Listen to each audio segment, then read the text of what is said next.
సిద్ధమనే సిద్ధాంతానికి అంతో ఇంతో రాజశేఖర రెడ్డి తనయుడు వైఎస్ జగన్మోహన్ రెడ్డి గారు సింగల్గా వచ్చాడు, సింహంలా లేచాడు. ఎందుకంటే ఇట్లాంటి వాళ్ళు, ఇట్లాంటి నాయకులు, కార్యకర్తలు వెలువండి వచ్చి ఈరోజు ఇంత జనాన్ని సమాస్థితికి తీసుకొచ్చాడంటే ఆయన చేసుకున్న అదృష్టం, పుణ్యం. ఇట్లాంటి దేవతలు ఎంతో మంది దిగి వచ్చినా ఇంతమంది రారు. నారా లోకేష్ సవాల్ వేస్తున్నాడుగా, ఎలాగైనా ఓడిస్తానని. అది పుట్టుకతో రావాలి కానీ పెరుగుతో వచ్చేది కాదండి. అది అదృష్టం అనేది గోటంత ఉంటే కొండంత ఎదిగిపోతుంది. అది అదృష్టం అనేది ఉండాలా.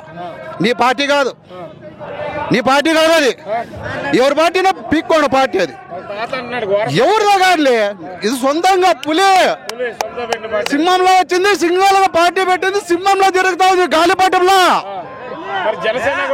జనసేన అది సినిమాలకు తరమైందే, సినిమాలకు తరమైంది తప్ప సిద్ధాంతాలు పనికిరాదు. సిద్ధాంతాలు పనికిరాదు. యూత్ మామూలు అండి, వాళ్ళకి ఏం తెలుస్తుంది? వాళ్ళకి ఏం తెలుస్తుంది? సింహము యుద్ధం అంటే ఉడక రక్తంలో ఉంటారు కాబట్టి వాళ్ళు ఏదైనా చేయగలరు. చేయలేదు చాదు కాదు. సిద్ధాంతం 10 మంది యూతులు ఉంటే 100 మంది వీళ్ళు ఉంటే ఏం చేస్తారు? చేయలేరా? ఏం చేయలేరు. ఇప్పుడు 2024లో 175కి 175 గెలిచి రావాలా. రెండోసారి ముఖ్యమంత్రి కావాలా.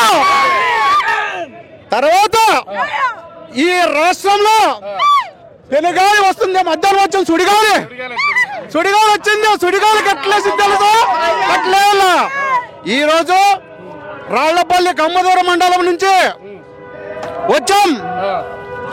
ఇప్పుడు మాకు తలవరంగారావు గారు ఎంపీ గారు, ఇప్పుడు ఆయన మాకి సమన్వయకర్తగా ఎమ్మెల్యేగా పోటీ చేయమన్నారు.